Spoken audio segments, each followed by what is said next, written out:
Hi hello welcome to our channel. నేను మీ సిరి. ఈరోజు మనం చెప్పుకోబోయే కథ ప్రేమ మజిలీ పార్ట్ 107.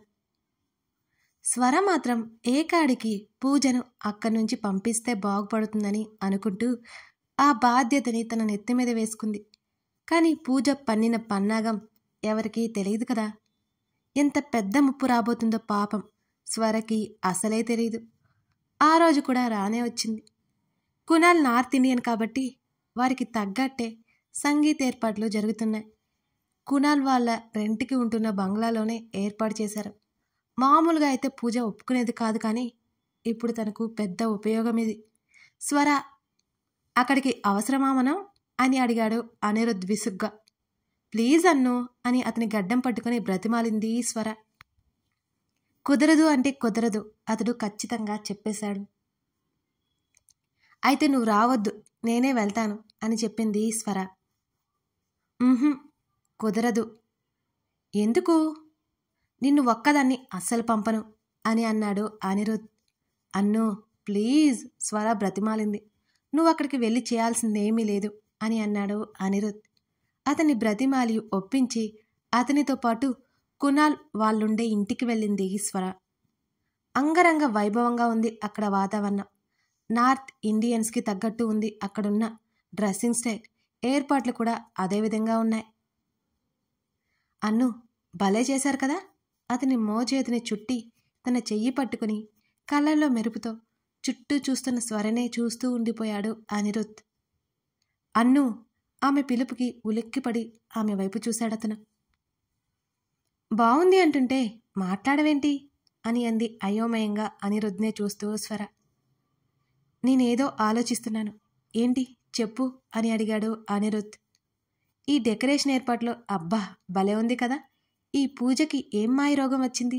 చక్కని పెళ్లి కొడుకు, మంచి అత్తమామలు, మంచి కుటుంబం. హాయిగా అతన్ని పెళ్లి చేసుకోక పిచ్చి పిచ్చి పనులన్నీ చేసింది. స్వర విసుగ్గా ముఖం పెట్టుకుని అంది. తన కర్మ, మనమేం చేస్తాం పదా అని అన్నాడు అనిరుద్. సరేరా అని అతనితో పాటు ముందుకు వెళుతూ హుషారుగా అన్నీ చూస్తున్న స్వరనే చూస్తూ ఉన్నాడు అనిరుద్. వీటన్నిటి పట్ల ఆమె ఇంట్రెస్ట్ చూస్తుంటే అతనికి ఎలాగో ఉంది మనసంతా. ఏ ఆడంబరాలు సంతోషాలు లేకుండానే స్వర పెళ్లి తనతో జరిగిపోయింది. అందరికీలాగే ఒక ఆడపిల్ల స్వర. ఆమెకంటూ కొన్ని కోరికలు, ఆశలు ఉంటాయి. తన మూలంగా అవేమీ లేకుండా పోయాయి. అబ్బా అన్ను, నేను ఇంతగా వాగుతుంటే నువ్వేంటి ఏం మాట్లాడో అని స్వర విసుక్కుంది. నువ్వు మాట్లాడుతుంటే వింటున్నా ఆమెనే చూస్తూ అన్నాడు అనిరుద్. నిన్ను మార్చలేం గాని రా అంటూ అతన్ని కాస్త ముందుకు తీసుకువెళ్ళగా కునాల్ పేరెంట్స్ ఎదురు వచ్చి ఆహ్వానించారు. అనిరుద్ వద్దంట ముందుకు వెళ్ళి ఆ చైర్స్లో కోలేసి అతని పక్కనే కూర్చుంది స్వర. కునాల్ ఫ్రెండ్స్ అందరూ ఉన్నారు. స్వర వాళ్ళతో ఇట్టే కలిసిపోయి మాట్లాడుతోంది.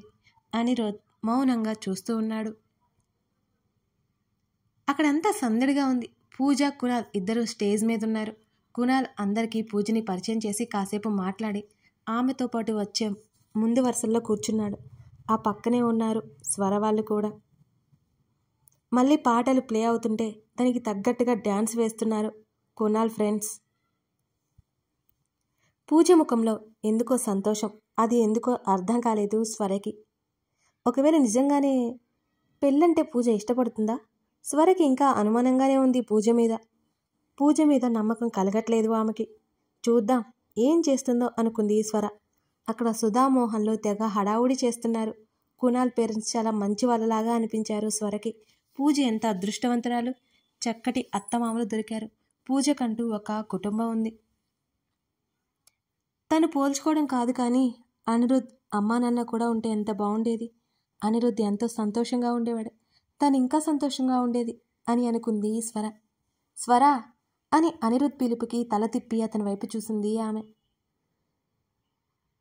నన్నంటూ నువ్వే లోకంలో ఆలోచిస్తున్నావు అని కళ్ళు ఎగరేశాడు అనిరుద్. ఏం లేదు, చూస్తున్నా. ఏంటి అని అడిగింది స్వర. వెళ్ళి డ్యాన్స్ టచ్ అయ్యి అని అన్నాడు అనిరుద్. నాకు డ్యాన్స్ రాదు అన్ను, లేకపోతే ఎరగదీసేదాన్ని అని స్వర జాలిగా ముఖం పెట్టుకుంది. అనిరుద్ నవ్వేశాడు. ఇక్కడెవరూ ప్రొఫెషనల్ డాన్సర్స్ లేరు, నచ్చితే వెళ్ళి చేసేయి అని అన్నాడు అనిరుద్ నవ్వుతూ. నాట్ ఇంట్రెస్టెడ్ వాళ్ళు వేస్తున్నారుగా, చూద్దాం అంది తెగ చప్పట్లు కొడుతూ స్వర. అనిరుద్ ఫోన్ పదే పదే మోగుతుంది. అప్పటికి అతను 2 సార్లు కట్ చేశాడు.